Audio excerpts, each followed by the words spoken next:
So I am Inderpreet Singh, All India Rank 5 in CDS IMA welcomes you to the series Check Your Preparation of CDS with AIR 5। तो उसमें GS part 6 के अंतर्गत हम आपके सामने लेके आए हैं फिज़िक्स का question in the topic of refraction of light. Basically अगर रिफ्रैक्शन ऑफ लाइट को हम समझे, जब लाइट एक मीडियम से दूसरे मीडियम में ट्रैवल करती है तब वो अपने पाथ को हल्का सा चेंज कर लेती है। तो ये जो चेंज इन द पाथ है, थोड़ी सी जो डिफ्लेक्शन आई है, उसका ओरिजिनल पाथ क्या था, ये वाला था,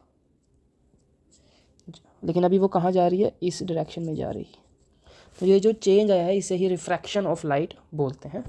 इन डेप्थ नॉलेज के लिए आपको इसका सोर्स बता दिया जाता है। इसका सोर्स है class 9th chapter 9th the human I and the colourful world.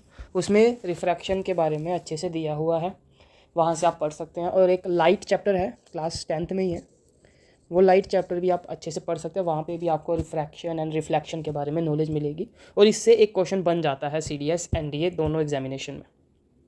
ठीक है, तो अभी हम इससे सिमिलर क्वेश्चंस देखेंगे जो ऑब्वियसली आपको हेल्प करेंगे आपकी प्रिपरेशन में। और अगर आपने टॉपिक पढ़े हुए हैं, आपको लगता है ये मैंने टॉपिक किया हुआ है रिफ्लेक्शन, तो आपको एक सेल्फ चेक मिलेगा कि क्या सही में किया हुआ है। ओके, और यहाँ पे सिर्फ वही क्वेश्चन है जो बन सकते हैं। इसका सोर्स कहीं ना कहीं NCERT ही है। ठीक है, तो जो NCERT से क्वेश्चन उठाया हुआ है वो क्वेश्चन ऑटोमेटिकली इंपॉर्टेंट हो जाते हैं।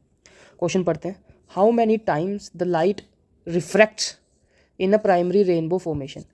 ठीक है, प्राइमरी रेनबो फॉर्मेशन जब एक वाटर ड्रॉपलेट से होती है। ठीक है, इसमें हम जो क्वेश्चन कर रहे हैं इसी के सिमिलर कर रहे हैं। यहाँ पर हमसे जो पूछा गया था वो वाटर ड्रॉपलेट के अकॉर्डिंग ही पूछा गया था। ये देखिए, ये वाटर ड्रॉपलेट, तो हम वाटर ड्रॉपलेट के हिसाब से जो रेनबो फॉर्मेशन है उसके लिए क्वेश्चंस कर रहे हैं। ठीक है, तो इसमें हमें पूछ रहा है कि कितनी बार जो लाइट है वो रिफ्रैक्ट होती है जब प्राइमरी रेनबो फॉर्मेशन होती है with the help of a rain droplet. तो इसका आंसर है ट्वाइस। 2 बार जो है वो लाइट रिफ्रैक्ट होती है और 1 बार रिफ्लेक्ट होती है। यहाँ पर अगर हम अभी पढ़ेंगे, the water droplet act like a small prism, they refract and disperse the incident sunlight, then reflect it internally and finally refract it again. ठीक है, तो ये एक रिफ्रैक्शन और ये सेकंड रिफ्रैक्शन। ये देखिए, एक रिफ्रैक्शन और ये सेकंड रिफ्रैक्शन। ठीक है, तो इस तरह से 2 बार जो है प्राइमरी रेनबो फॉर्मेशन में लाइट रिफ्रैक्ट होती है। फर्स्ट क्वेश्चन का जो आंसर था वो भी यहीं पर है। ये देखिए, internal reflection, dispersion of light. ये यहाँ से ये इंटरनल रिफ्लेक्शन मिल गया, यहाँ से डिस्पर्शन ऑफ लाइट मतलब रिफ्रैक्शन। तो ये आपका पहले क्वेश्चन का आंसर है, refraction and internal reflection of sunlight. आगे बढ़ते हैं, सेकंड क्वेश्चन। ये क्वेश्चन अभी पहले क्वेश्चन का एक्सटेंडेड वर्जन है, उसमें हमने प्राइमरी रेनबो के बारे में देखा था।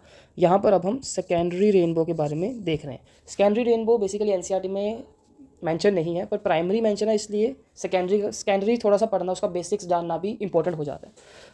तो सेकेंडरी रेनबो फॉर्मेशन और प्राइमरी में फ़र्क कितना है। प्राइमरी में हमने अभी पढ़ा कि प्राइमरी में जो रिफ्रैक्शन है वो 2 बार हो रही है और जो रिफ्लेक्शन होती है वो सिंगल होती है।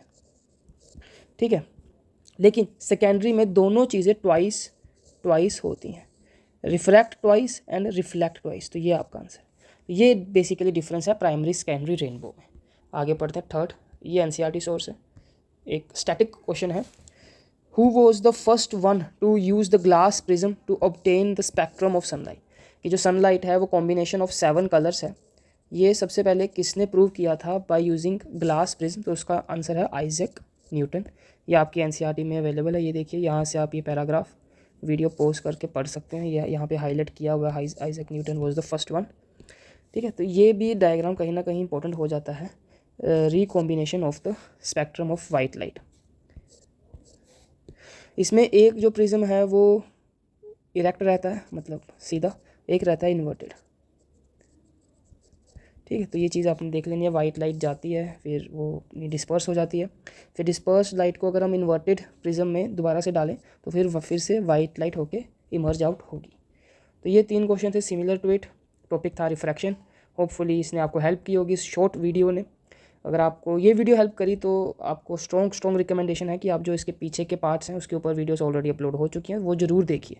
ठीक है, all the very best, keep working hard, and stay connected. Great content on the written and SSB is just on the way. All the very best. Subscribe the channel, like the video.